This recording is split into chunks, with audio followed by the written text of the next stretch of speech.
The public library is for everybody. It's for the preschooler, the retiree, the banker, and the beautician, parents, grandparents, and teenagers. The public library is for the paralegal doing research for a law firm, the high school student wrestling with a term paper, the do-it-yourselfer struggling with a leaking pipe, and the newcomers who want an audio cassette to improve their English. By providing people with the information they need, libraries change lives. The Milwaukee Public Library has been a major educational and cultural force in Milwaukee since its founding in 1878. Workmen chiseled away on the limestone to create the Corinthian columns on top of the Central Library building, which opened its doors in 1898. This block-long classical monument has been declared a National Historic Building. The magnificent rotunda entrance with its marble columns, domed ceiling, and elaborate mosaic floor reflects the pride those citizens of a century ago had in their library. I think the library is a vibrant institution in Milwaukee. I think that sometimes people forget that we're here and they take us for granted, but we want to do a really great job of selling this library in our community, and I think our citizens can still take a great deal of pride in our library system. We have a very strong collection, but we also have a treasure in our staff, and I think we have to recognize the expertise of our staff in helping the citizens access the collection. And we're waiting here to help anyone that comes to us, and we're also going to be reaching out to people in new ways. I think that technology is going to have a tremendous impact on the future of libraries. I don't think we really understand yet how significant it's going to be. If we look back 5 years when fax was just getting started, we had no idea about the potential, and I think that that's the case with other types of technology, both online catalogs and CD-ROMs. I think that we're going to be able to allow people to call the library from their homes, on their home computers, and from their offices. And I think that it's just the beginning of a great and exciting new age for libraries. Today, the Milwaukee Public Library system consists of 13 libraries, the Central Library at 8th and Wisconsin, and 12 neighborhood libraries located throughout the city. The Milwaukee Public Library's bookmobiles take the world of books to those who live far from a library, elderly readers in nursing homes, and to residents in neighborhoods where people of all ages, especially children, can use an extra boost in reading. The Milwaukee Public Library is more than books and buildings. Often it's the services provided by the telephone or the fax machine. The most popular of these services is Ready Reference, the library's quick answer reference service. Librarians there answer hundreds of questions each day by phone on nearly every subject. How do I write to my congressman? What's the difference between a quart and a liter? Who pitched for the Brewers in the 4th game of the 1982 World Series?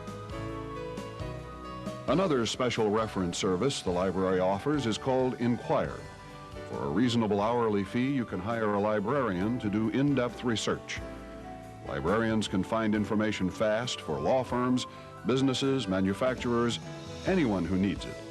Many times the information is only a fax away. Because it has been a major research library for more than a century, the Milwaukee Public Library has a wealth of irreplaceable materials. Among them is the Wisconsin Marine Historical Collection with photographs and historical data on more than 85,000 ships that have sailed the Great Lakes.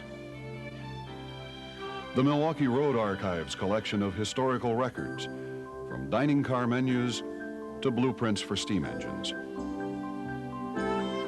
The library has more than 1 million federal documents and copies of all the U.S. patents issued since 1790, as well as British patents. On the local scene, the library has a complete set of copies of the Milwaukee Sentinel since its founding in 1837, as well as 19th century phone books and city directories.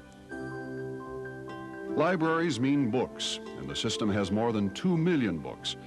But libraries also mean videotapes, compact discs, and CD-ROM discs. And through the efforts of the Milwaukee Public Library Foundation, All libraries now provide personal computers for public use at no charge.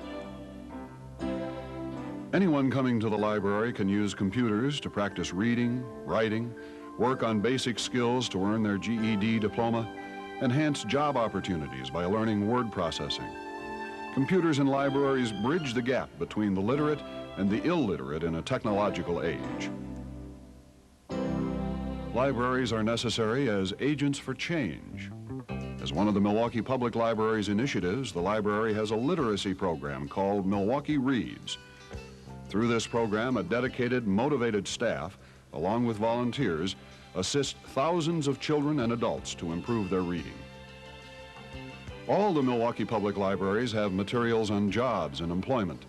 The Atkinson and Tippecanoe libraries have been designated as career and job information centers. They have special videotapes, computers, electric typewriters, and materials such as career guides and out-of-town newspapers to help those looking for a job. Working with children is one of the things the library does best. Librarians are instrumental in helping children get a feeling for books and reading.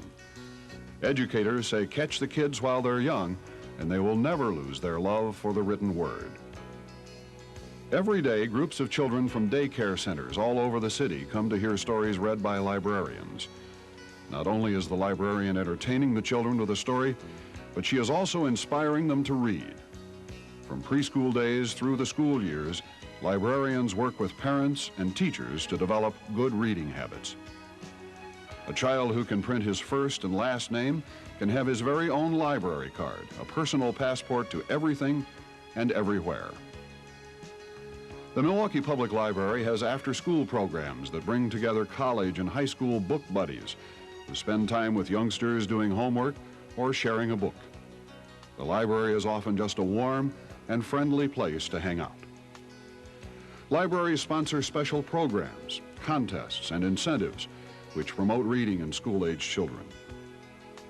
The pride and tradition of the original citizens who founded this library continues today as citizens of the 90s realize the importance of literacy and information, and how the library helps them keep up with an ever-changing world. Libraries do change lives. Well, it's important to me not only as a writer and an editor. I see its role for business as a research tool, and I use it regularly for that. But it's also important to me because I see the role that the library has in the community, and that is that it sends a very powerful message to children and also to adults about the value that knowledge has, that knowledge is power, and that it is a way for us to better ourselves, and the library communicates that. Also, the library is very important in community as a community asset. And I think when we're talking about the role of community assets in attracting business and development, we need to be talking not only about the parks and about our cultural assets like the arts, the ballet, the symphony, but we also need to be talking about the library because it's that important an asset. You know, I've spent countless hours in the library. I worked in a library, and I realized that it was that place to think and expand my mind and expand my consciousness about the world and my place in it. And I encourage everyone, young, middle-aged, and old, to go back if they haven't been back in a long time and to rediscover the library. One of the first significant pieces of documentation that I ever received was my library card. And to this day, I cherish that card because it enables me to continue my lifelong affair with reading and the world that reading brings to you. In fact, it's probably the most inexpensive source to wealth that we have in the city, in fact, in this country.